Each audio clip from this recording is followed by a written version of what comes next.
The only thing that I did not like about this show is, hi guys, मैं उचांत हूं। Netflix पे एक नई web series Randeep Hooda starrer Cat आ चुकी है। ऑल्दो इसका कुछ खास हाइप नहीं था, ट्रेलर भी मुझे कुछ खास ज्यादा नहीं लगा था, इसका कुछ खास इंट्रीगिंग नहीं था। बट मैं क्यों बोल रहा हूं आगे डिस्कस करते हैं ऑनेस्टली सेइंग में।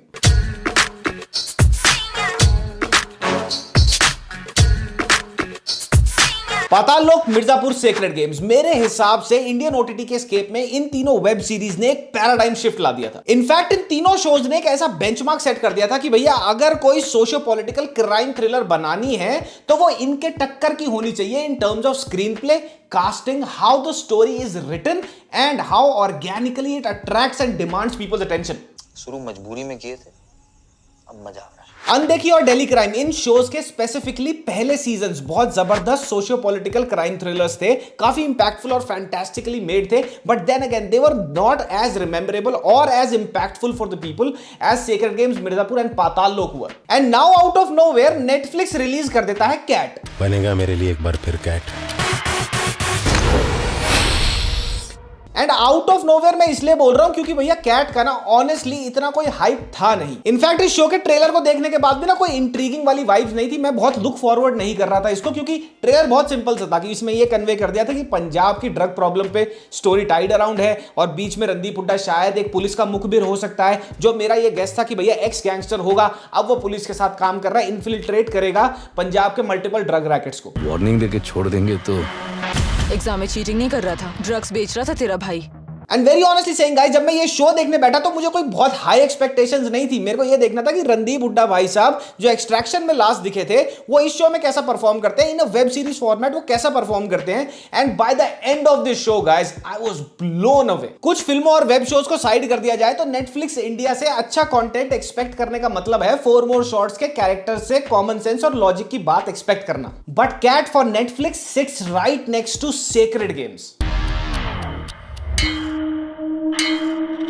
शो की कहानी सेट है पंजाब में और टॉगल करती है between the 90s and the year 2008। और जैसे कि हमने ट्रेलर में देखा था, रणदीप हुड्डा भाई साहब को पुलिस अप्रोच करती है और कहती है कि भैया हमारा मुखबिर बन जा, हमारे को एक ड्रग गैंग को ना इन्फिल्ट्रेट करना है। तो ये कहानी कोई नई नहीं है या ये कोई कहानी बहुत ज्यादा आउट ऑफ द वर्ल्ड या माइंड ब्लोइंग नहीं है, बट जिस इंटेलिजेंस से, जिस एक्सपर्टीज से इसकी कहानी लिखी गई है, इस कहानी का ट्रीटमेंट हुआ है ना इस शो के अंदर guys, it's absolutely outstanding. Show की फाउंडेशनल स्टोरी पंजाब की ड्रग प्रॉब्लम ही है, जो कि कुछ नया नहीं है, बट इसके राइटर्स ने बड़े ही चतुराई से ब्रिलियंटली इस स्टोरी को उठाया, सेंटर पॉइंट बनाया और फिर आपको ये कहानी, ये शो गलियों में ले जाएगा, मेंटल हेल्थ की, चाइल्डहुड ट्रॉमा की, डोमेस्टिक अब्यूज की, क्रॉस बॉर्डर अफीम, गांजा और पता नहीं किस किस तरह के ड्रग्स की ट्रैफिकिंग की, इनफैक्ट ह्यूमन ट्रैफिकिंग पे भी टच अपॉन किया गया इस शो के अंदर। यार बड़ी मुश्किलों से पंजाब को आतंकवाद की इस काली आंधी से निकाल के लाए थे, पर अब इसे नशे के सफेद बादलों ने घेरा। सोशियो पॉलिटिकल क्राइम थ्रिलर होने के साथ साथ ये शो इक्वल पार्ट्स में साइकोलॉजिकल भी है। फॉर एग्जांपल इसमें एक डोमेस्टिक वायलेंस का शॉट है जहां पे एक आदमी होता है, उसकी बीवी है जिसको वो खरीद के लाया है,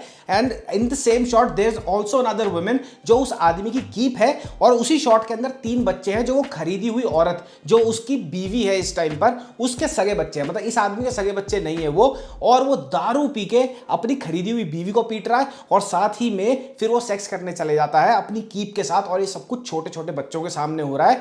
I mean the impact of this scene in particular was immense। भाई समझ रहे हैं, जो बंदा आपको दिखा रहा है, समझ गए? कहानी के स्क्रीन प्ले में कोई स्लोगन वाला चुतियापा है ही नहीं। Right from the get go, very first episode you will be sucked right into the story. मेरे हिसाब से एक शो की अच्छी लिखाई वहां पर निकल के आती है जहां पर by the end of the show audience attach हो जाए किसी ना किसी कैरेक्टर से शो के अंदर। मतलब तुम ये इंट्रीगिंग फैक्टर जगा देते हो अपने ऑडियंस के अंदर कि हाँ भाई ये वाला कैरेक्टर मेरे को बढ़िया लगा। फॉर एग्जाम्पल मेरे को इस शो में कैरेक्टर अच्छा लगा लाडी का। भैया वो एक एक्स वेट लिफ्टर होता है जो नाउ टर्न ड्रग डीलर हो जाता है शो के अंदर। मेरे को वो कैरेक्टर बहुत जबरदस्त लगा and through out the show I was looking forward कि ये अब क्या करेगा। And I am pretty sure जब आप लोग ये शो देखोगे आपको भी कोई ना कोई कैरेक्टर काफी पसंद आएगा। नाम क्या है तेरा? Gurnam Singh. Rape, domestic violence और चाइल्ड अब्यूज के इतने बेहतरीन शॉट्स फिल्माए गए हैं शो के अंदर। लास्ट ऐसे शॉट्स मैंने पाताल लोक में देखे थे। इस शो में वो शॉट्स आपके सबकॉन्शियस में बहुत लंबे टाइम तक रह जाएंगे। कहानी बहुत ब्रेवली वेंचर भी करती है into the highly controversial topics of Khalistan separatist movement, in fact I should say the aftermath of Khalistan separatist movement and caste divide in India. अगर जनता के मन में हमारे खिलाफ सवाल पैदा हुए हैं तो जवाब तो हमें देने पड़ेंगे ना। ड्रग प्रॉब्लम के साथ साथ पंजाब की यूथ का जो ऑब्सेशन है अब्रॉड इमिग्रेट करने का, उसको भी बड़े ही ग्राउंड लेवल पे दर्शाया है शो के अंदर। मतलब आइल्स को आइलेट्स बोलना है, और मतलब जैसे आता नहीं है इंग्लिश, भाई एक दो डेडेड बैंड आ रहे हैं लेकिन फिर भी कनाडा जाना है, इंग्लैंड जाना है, तो वो कबूतरबाजी के थ्रू कैसे जाते हैं और लोग क्या क्या करने के लिए तैयार हैं उन चीजों के लिए, वो देख के भी मजा आ जाएगा। अटेंशन टू डिटेल की बात करी जाए तो 2007 और 8 में जो green backlit, blue backlit, moonlit वाले फोन आते थे, कीपैड वाले कट कट कट कट जिनमें से आवाज आती थी, मोटो रेजर, और जो ज्यादा अमीर थे उनके पास नोकिया 6600 हुआ करता था।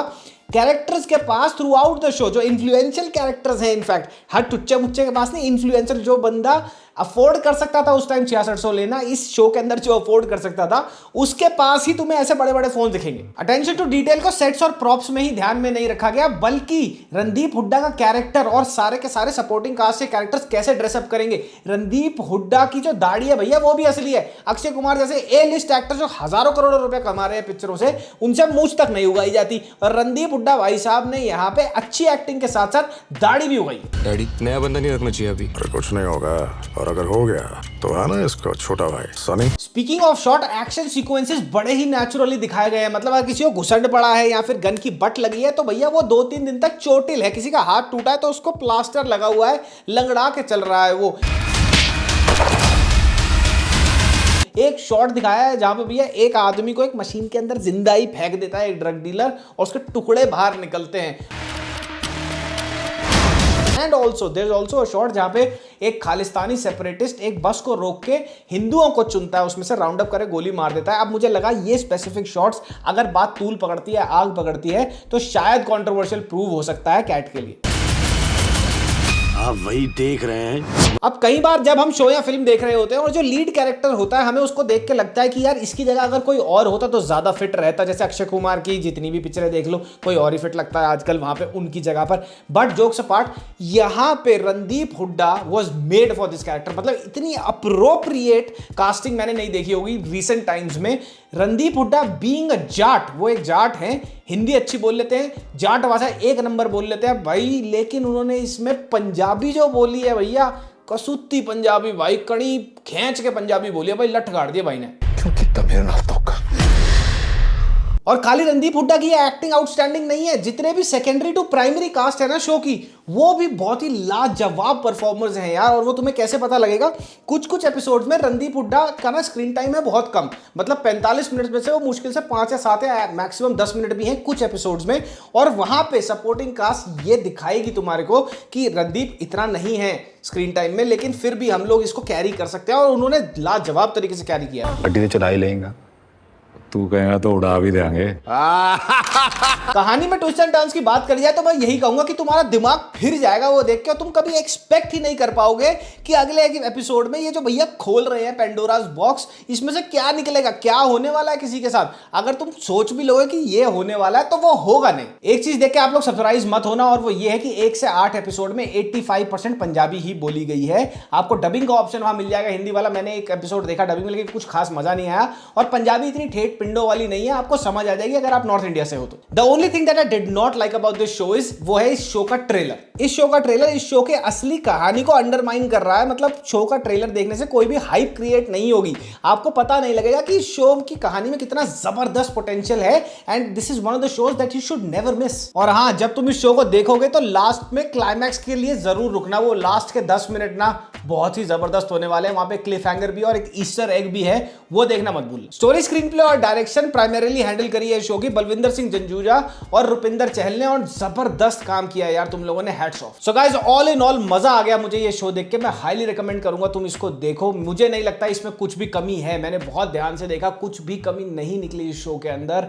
इनफैक्ट जैसे मैंने कहा था, सेक्रेड गेम्स, पाताल लोक और साथ ही साथ मिर्जापुर की टक्कर का ये शो है, और बहुत लंबे टाइम के बाद कोई ऐसा क्राइम थ्रिलर हमारे को देखने को मिला है। सो आई वुड से कि भैया देखो अगर तुम्हारे पास टाइम है तो। और हाँ, जाते जाते कुछ दिन पहले मैंने अपनी कम्युनिटी पोस्ट पे पोस्ट किया था कि मैं रोस्ट करने वाला हूँ कपल मस्ती व्लॉग्स को इंडिया के, और मैंने वो किया था। अब हर बार की तरह यूट्यूब ने खामखा के एड रिस्ट्रिक्शंस उस पर लगा के उस वीडियो को दबा दिया है, इसलिए मैं बैक एंड फोर्थ यूट्यूब से कर रहा हूँ। अगर वो छोड़ देते हैं वीडियो को तो मैं जल्द से जल्द उसको भी रिलीज कर दूंगा।